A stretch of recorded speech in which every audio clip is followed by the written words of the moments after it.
Assalamualaikum warahmatullahi wabarakatuh. Perkenalkan, nama saya Lili Hayati dengan NIM 2441104051162, program studi pendidikan guru madrasah ibtidaiyah. Video ini dibuat untuk memenuhi tugas akhir mata kuliah metodologi studi Islam yang diampu oleh Bapak Ishak Suryonugroho, SPDI, MSI. Pada video ini, saya akan menjelaskan tentang pengertian dari metodologi studi Islam, 5 fondasi Islam atau rukun Islam, serta alasan mengapa manusia itu harus percaya kepada Tuhan berdasarkan dalil nakli dan juga akli.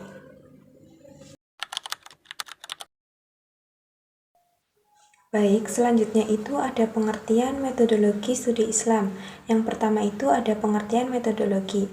Metodologi itu berasal dari bahasa Yunani, yaitu methods, yang berarti cara atau jalan yang ditempuh untuk mencapai suatu tujuan, dan logos itu yang berarti ilmu. Dengan demikian, metodologi itu adalah ilmu yang membahas tentang cara-cara yang digunakan untuk memperoleh pengetahuan secara sistematis dan dapat dipertanggungjawabkan. Jadi, metodologi itu tidak hanya menjelaskan apa yang dipelajari, tetapi juga bagaimana cara mempelajarinya. Dalam dunia pendidikan dan penelitian, metodologi ini sangat penting karena dapat membantu seseorang itu memperoleh pemahaman yang benar terhadap suatu objek kajian. Lalu yang kedua itu ada pengertian dari studi Islam. Jadi studi Islam itu adalah kegiatan yang mempelajari Islam secara mendalam, baik yang berkaitan dengan ajaran, sejarah, budaya, pemikiran, maupun praktik kehidupan umat Islam. Jadi studi Islam ini tidak hanya mempelajari ibadah seperti sholat dan juga berpuasa, tetapi juga mencakup Al-Quran, hadis, akidah, fikih, sejarah Islam, pendidikan Islam, pemikiran Islam, kebudayaan Islam. Lalu yang ketiga itu ada pengertian metodologi studi Islam. Jadi metodologi studi Islam itu sendiri adalah cara atau pendekatan yang digunakan untuk memahami dan juga mengkaji ajaran Islam secara ilmiah, sistematis, dan juga objektif berdasarkan sumber-sumber ajaran Islam. Melalui metodologi yang tepat, seseorang itu dapat memahami Islam itu secara menyeluruh sehingga tidak mudah salah dalam menafsirkan ajaran agama. Yang keempat itu ada tujuan mempelajari metodologi studi Islam. Tujuan mempelajari metodologi studi Islam itu antara lain, yang pertama itu ada memahami Islam secara benar dan juga utuh. Lalu yang kedua itu mengetahui sumber-sumber ajaran Islam. Lalu yang ketiga, menghindari pemahaman yang keliru terhadap ajaran agama. Yang keempat itu mengembangkan kemampuan berpikir kritis dalam mengkaji Islam. Yang kelima itu menjadikan Islam itu sebagai pedoman hidup. Lalu selanjutnya itu ada ruang lingkup studi Islam. Ruang lingkup studi Islam itu meliputi akidah, yaitu mempelajari keyakinan terhadap Allah, malaikat, kitab-kitab Allah, Rasul, hari kiamat, dan juga takdir. Lalu ada juga syariah, yaitu mempelajari hukum-hukum Islam yang mengatur hubungan manusia dengan Allah maupun sesama manusia.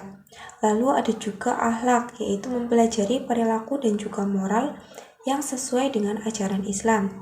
Lalu sejarah Islam itu juga mempelajari perkembangan Islam dari masa Nabi Muhammad SAW hingga sekarang.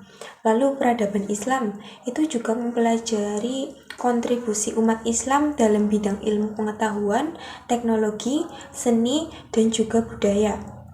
Lalu yang keenam itu ada pendekatan studi Islam. Pendekatan normatif Islam itu dapat dipahami berdasarkan Al-Quran dan juga hadis. Pendekatan historis Islam itu dipahami melalui sejarah perkembangan umat Islam. Lalu yang kedua itu ada pendekatan sosiologis, yaitu Islam itu dikaji dalam kehidupan sosial masyarakat. Lalu yang ketiga itu ada pendekatan antropologis. Islam itu dipahami melalui budaya dan juga tradisi masyarakat. pendekatan filosofis itu, Islam dikaji menggunakan pemikiran rasional dan juga logis. Lalu selanjutnya itu ada Islam dibangun atas 5 pondasi. Jadi Nabi Muhammad SAW itu bersabda, Islam itu dibangun atas 5 perkara, yaitu bersaksi bahwa tidak ada Tuhan selain Allah dan Nabi Muhammad itu adalah utusan Allah, mendirikan sholat, menunaikan zakat, berpuasa Ramadan, dan menunaikan haji bagi yang mampu. Hadis riwayat Bukhari dan juga Muslim. Hadis ini menunjukkan bahwa Islam itu memiliki 5 pondasi utama yang menjadi dasar kehidupan seseorang Muslim.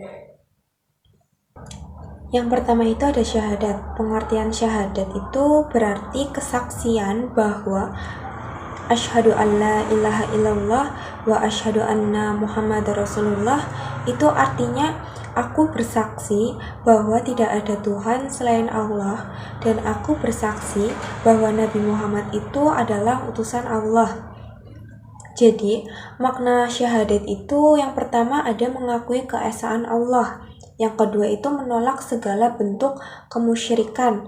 Lalu yang ketiga itu mengimani kerasulannya Nabi Muhammad SAW. Yang keempat itu menjadikan Allah sebagai tujuan hidup. Jadi hikmah syahadat itu yang pertama menenangkan hati, menguatkan keimanan, menjadi dasar seluruh ibadah. Lalu, contoh dari pengalaman syahadat itu yang pertama ada menjalankan perintah Allah, menjauhi larangannya Allah, meneladani Rasulullah SAW. Lalu selanjutnya itu ada sholat. Pengertian sholat itu adalah ibadah yang terdiri dari ucapan dan juga gerakan tertentu yang diawali dengan takbiratul ihram dan diakhiri dengan salam. Jadi, sholat itu memiliki kedudukan, yaitu sholat itu merupakan ibadah pertama yang akan dihisab pada hari kiamat. Lalu fungsi dari sholat itu yang pertama sebagai sarana komunikasi dengan Allah Subhanahu wa Ta'ala, yang kedua itu mencegah perbuatan keji dan juga mungkar, yang ketiga itu melatih kedisiplinan. Hikmah dari sholat sendiri itu yang pertama menenangkan jiwa, yang kedua mendekatkan diri kepada Allah Subhanahu wa Ta'ala, yang ketiga membentuk pribadi yang lebih disiplin. Lalu ada juga dampak meninggalkan sholat.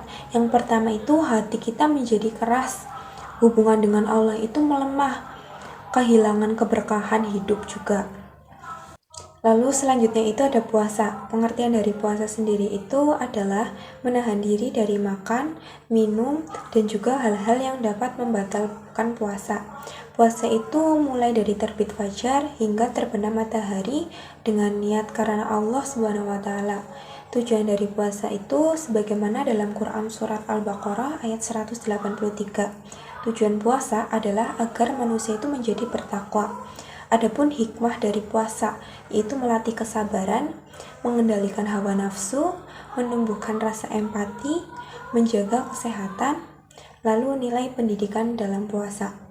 Jadi puasa itu juga mengajarkan kita tentang kejujuran, disiplin, tanggung jawab, dan juga kepedulian sosial. Lalu selanjutnya itu ada zakat. Pengertian dari zakat adalah sejumlah harta tertentu yang wajib dikeluarkan dan diberikan kepada golongan yang berhak menerimanya.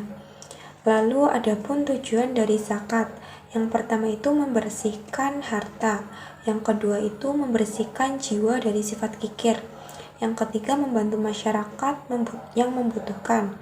Lalu jenis-jenis zakat itu yang pertama ada zakat fitrah, yaitu zakat yang dikeluarkan pada bulan Ramadan sebelum sholat Idul Fitri. Lalu yang kedua itu ada zakat mal, itu dikeluarkan dari harta yang telah mencapai nisab dan juga haul.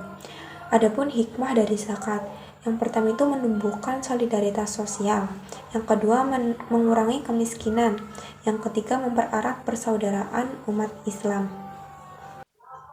Baik, selanjutnya itu ada haji. Pengertian haji adalah berkunjung ke Baitullah di Mekah untuk melaksanakan rangkaian ibadah tertentu pada waktu tertentu juga, dengan syarat-syarat tertentu juga. Syarat-syarat wajib haji itu yang pertama Islam, balik, berakal, merdeka, mampu.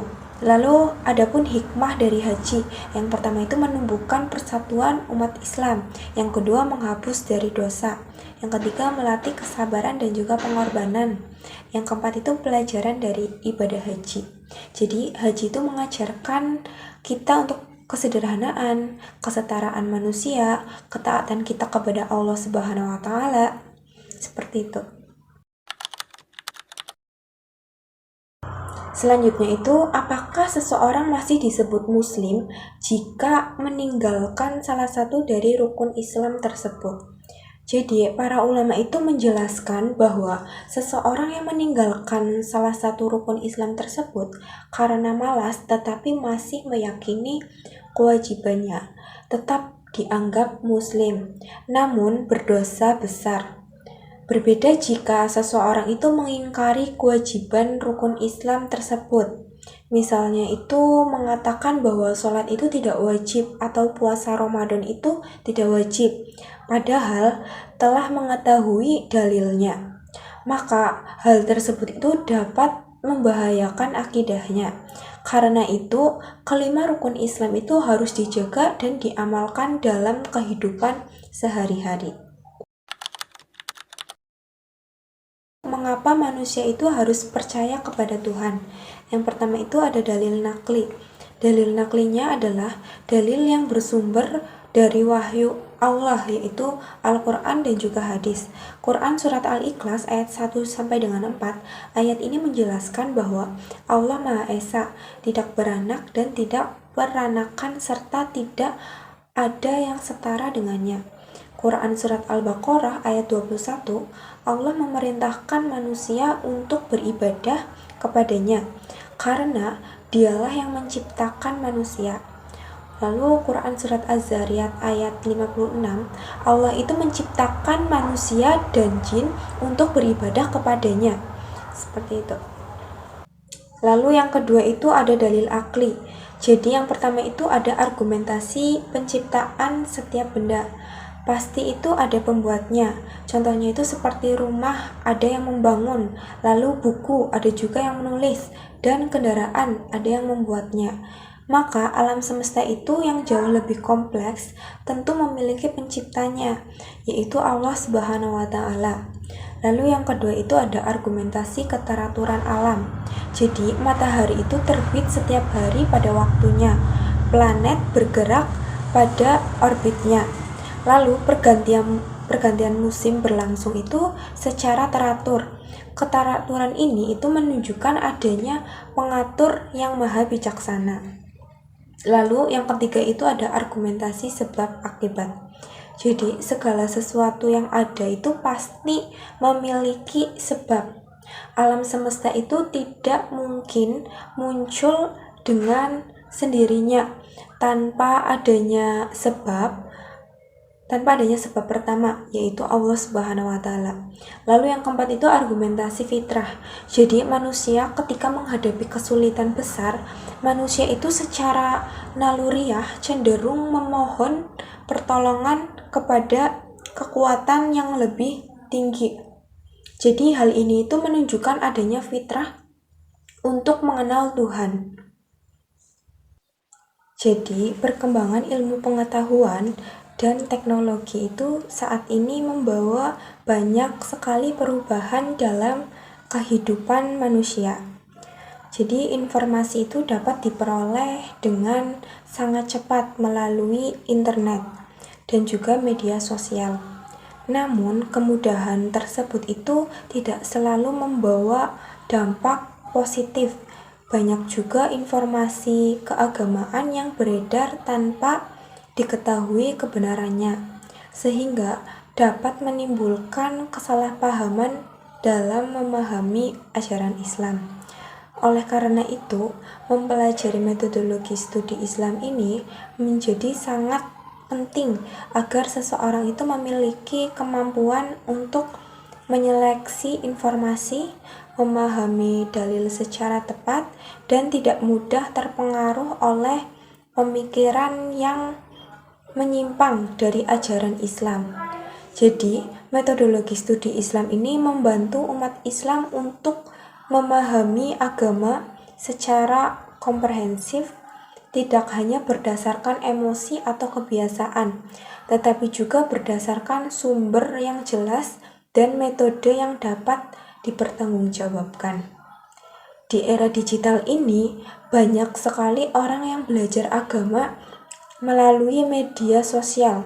Jadi hal tersebut itu tentu memiliki manfaat karena ilmu itu dapat diakses dengan mudah.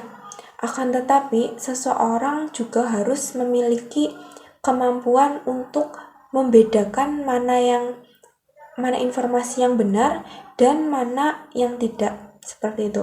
Jadi disinilah pentingnya metodologi dalam memahami Islam. Selain itu, metodologi studi Islam itu juga berperan dalam menjawab berbagai persoalan kontemporer yang tidak ditemukan secara langsung pada masa Nabi Muhammad SAW, seperti perkembangan teknologi, perkembangan kecerdasan buatan, transaksi digital, media sosial, dan berbagai persoalan modern lainnya. Dengan metodologi yang tepat, umat Islam itu dapat menemukan solusi terhadap berbagai persoalan tersebut berdasarkan nilai-nilai Islam.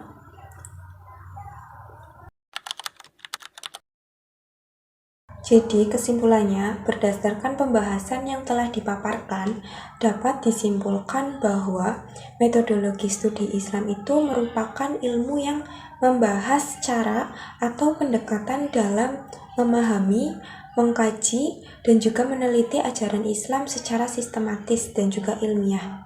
Dengan mempelajari metodologi studi Islam, seseorang itu dapat memahami ajaran Islam secara lebih mendalam, benar, dan juga terhindar dari kesalahpahaman dalam menafsirkan ajaran agama. Islam sebagai agama yang sempurna dibangun di atas 5 pondasi utama, yaitu syahadat, sholat, puasa, zakat, dan juga haji. Kelima rukun Islam tersebut menjadi dasar bagi setiap muslim dalam menjalankan kehidupan beragama. Syahadat menjadi landasan keimanan, sholat menjadi sarana komunikasi dengan Allah Subhanahu wa Ta'ala, puasa melatih ketakwaan dan juga pengendalian diri, zakat menumbuhkan kepedulian sosial, serta haji menjadi simbol ketaatan dan juga persatuan umat Islam. Jadi kelima pondasi tersebut itu saling melengkapi dalam membentuk pribadi muslim yang beriman, bertakwa, dan juga berakhlak mulia. Selain itu, kepercayaan kepada Allah Subhanahu wa Ta'ala dapat dibuktikan melalui dalil nakli yang bersumber dari Al-Quran dan juga hadis, serta akli yang bersumber dari akal dan juga pengamatan terhadap alam semesta, keteraturan alam, proses penciptaan manusia, dan berbagai fenomena kehidupan menunjukkan adanya Sang Pencipta yang Maha Kuasa. Oleh karena itu, keimanan kepada Allah bukan hanya didasarkan pada keyakinan semata, tetapi juga diperkuat oleh bukti-bukti yang dapat dipahami melalui akal manusia. Di era modern dan perkembangan teknologi yang semakin pesat, umat Islam itu dituntut untuk memahami agama secara benar melalui metode yang tepat.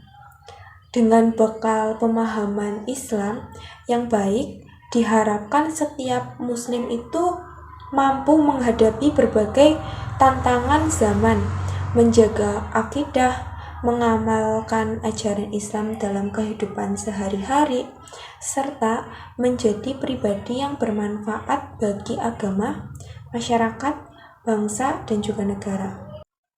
Akhirnya, sebagai mahasiswa dan juga generasi penerus bangsa, kita ini memiliki tanggung jawab untuk terus belajar mengembangkan ilmu pengetahuan, serta menjadikan nilai-nilai Islam itu sebagai pedoman dalam berpikir, bersikap, dan juga bertindak. Semoga dengan mempelajari metodologi studi Islam, keimanan dan ketakwaan kepada Allah Subhanahu wa taala semakin meningkat serta mampu mengantarkan kita menjadi insan yang berilmu, berakhlak, mulia dan sukses di dunia maupun di akhirat. Sekian materi yang dapat saya sampaikan. Mohon maaf apabila masih banyak kekurangan dalam menyampaikan. Terima kasih. Wassalamualaikum warahmatullahi wabarakatuh.